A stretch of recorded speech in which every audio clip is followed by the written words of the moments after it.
What's up, people? Welcome back to Internash. In last 2 months, more than 50,000 international students have returned to Australia. And from 21st of February 2022, even travelers and tourists can come to Australia. The reason why I'm really excited about this news is because finally the world is going back to normal.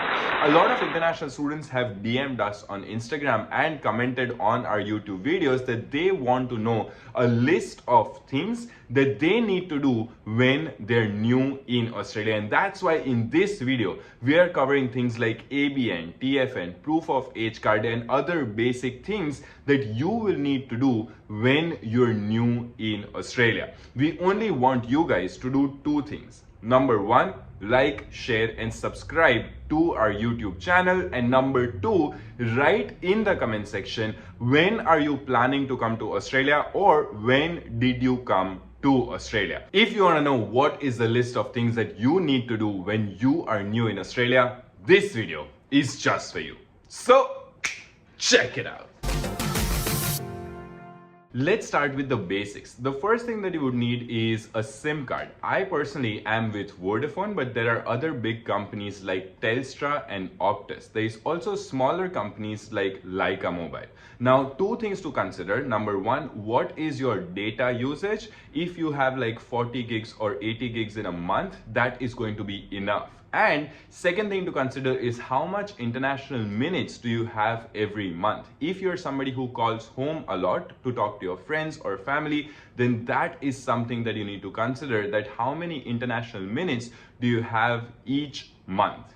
Second thing to consider is that you may already have booked your temporary accommodation in Airbnb, a friend's place, or a relative's place. Second thing to do is find your permanent accommodation. Now, a lot of people try getting their first home through realestate.com.au, go for inspection and get a house. But because we're new in the country, we don't have pay slips, we have an international passport. That's why it may be slightly difficult to get a whole house by yourself. And that's why websites like flatmates.com.au or Gumtree or even Facebook groups can be really handy and help you get your permanent accommodation, at least for first couple of months or a year when you're new in the country. And third basic thing that you need to have is a bank account. Once you're in Australia, just visit one of the banks like Commonwealth Bank, NAB, or ANZ, whatever bank you think is best for you. Ask them if they have a student account so that the fees and charges are less,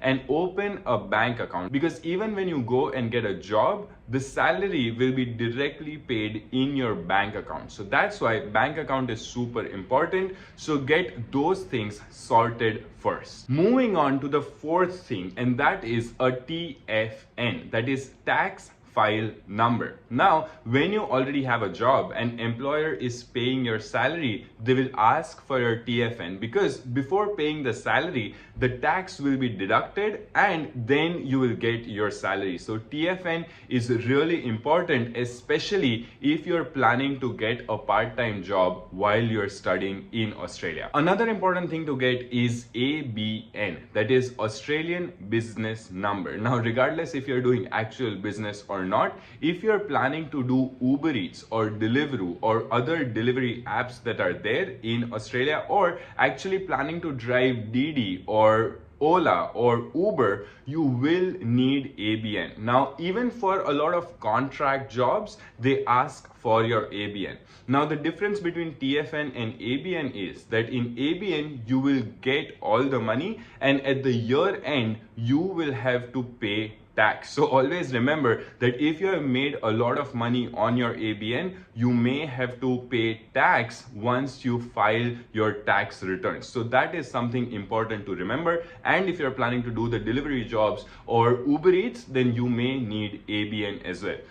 Another important thing that you may need is proof of age card. Now, this is something that I didn't know when I was new in Australia, and that's why whenever I was going to buy alcohol or going to bars or clubs, primarily I will have to carry my passport, and that becomes a trouble, right? Because you're out, you're having a good time, and every half an hour, you're checking if you have your passport with you, and you do not want to lose your passport in a new country. So to not bring your passport, you need another proof of ID, and that is what you can get as proof of age card. If you want to check how to get proof of age card, I'll give a link in the description below. You can read according to which state you're going into and how to get that proof of age card. So TFN, ABN and proof of age card is also quite important when you're new in the country. And the last important thing is that you may want to get a job, a part-time job, while you're studying whatever course you're studying in Australia. Now, we have made tons of videos on this channel on how to get a job in Australia,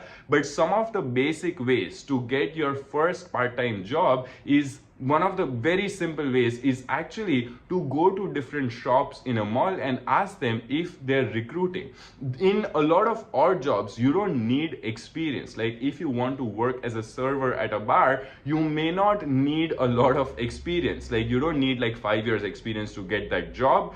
If you're going to serve alcohol, you may need to do a course called RSA, Responsible Server of Alcohol. But if you're not serving alcohol, you can go to these places and ask them if they have a job. Apart from that, you can also look on websites like Gumtree or even Facebook that will help you get your first part-time gig. If you want to know more, check out how to get part-time jobs on our channel, and you will get a detailed video on how to get your first job when you're new as an international student in Australia. I really hope this quick video was helpful to you guys, and if you found any value out of this video, please share this to as many people as you can, because that is how you can help us grow our channel and make sure that all of our efforts is worth it. Thank you so much for watching the full video. If you haven't hit the subscribe button, hit the subscribe button and turn on the notification bell.